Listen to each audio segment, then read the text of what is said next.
Assalamualaikum teman-teman, perkenalkan nama saya Bella Safira Daumpung. Saya dari program studi pendidikan agama Islam semester 6 dengan dosen pengampu yaitu Ibu Nur Fitriani Zainal MPD. Nah, baiklah teman-teman, di sini saya akan memaparkan materi saya mengenai pengertian evaluasi dan evaluasi pendidikan. Apa sih itu evaluasi? Secara harfiah, kata evaluasi berasal dari bahasa Inggris, yaitu evaluation. Dalam bahasa Arab, al-takdir yang artinya penilaian. Sehingga itu, evaluasi ini merupakan suatu proses penilaian. Sedangkan, pengertian istilah evaluasi pendidikan yang dikemukakan oleh lembaga administrasi negara bahwasanya evaluasi pendidikan terbagi atas dua. Yang pertama, merupakan proses atau kegiatan untuk menentukan kemajuan pendidikan dibandingkan dengan tujuan yang telah ditentukan. Dan yang kedua, yaitu usaha untuk memperoleh informasi berupa umpan balik atau feedback bagi penyempurna pendidikan. Selanjutnya, pengertian pengukuran dan penilaian.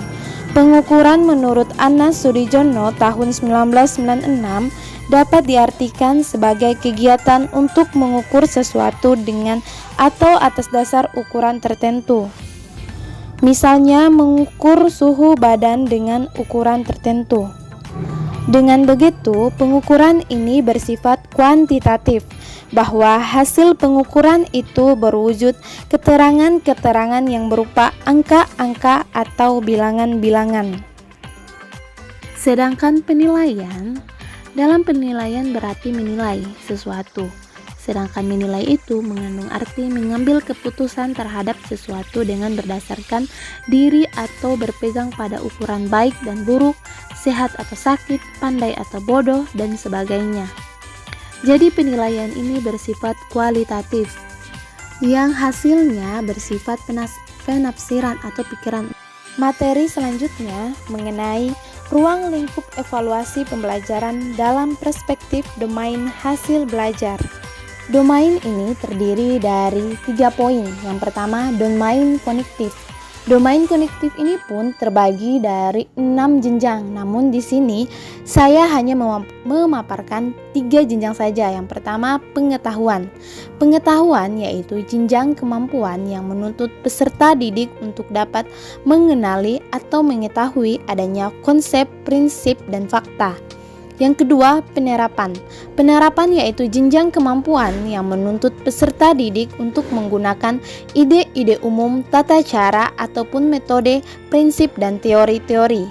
Yang ketiga, evaluasi. Evaluasi yaitu jenjang kemampuan yang menuntut peserta didik untuk dapat mengevaluasi suatu situasi, keadaan, pernyataan, atau konsep berdasarkan kriteria tertentu. Poin yang kedua yaitu domain afektif. Domain afektif ini terbagi dari 4 jenjang. Yang pertama, kemauan menerima. Kemauan menerima yaitu jenjang kemampuan yang menuntut peserta didik untuk peka terhadap eksistensi fenomena atau rangsangan tertentu. Yang kedua, organisasi, yaitu jenjang kemampuan yang menuntut peserta didik untuk menyatukan nilai-nilai yang berbeda dan memecahkan masalah. Yang ketiga, kemauan menanggapi atau menjawab, yaitu jenjang kemampuan yang menuntut peserta didik untuk tidak hanya peka pada suatu fenomena, tetapi juga bereaksi terhadap salah satu cara.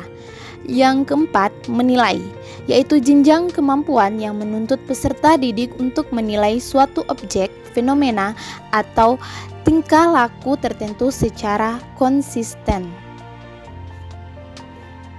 Poin yang terakhir, yaitu ketiga, domain psikomotor, yaitu kemampuan peserta didik yang berkaitan dengan gerakan tubuh atau bagian-bagiannya, mulai dari gerakan yang sederhana sampai dengan gerakan yang kompleks. Contohnya, memiliki kemampuan atau bakat menari. Nah, itulah materi-materi evaluasi pendidikan. Semoga bermanfaat. Wassalamualaikum warahmatullahi wabarakatuh.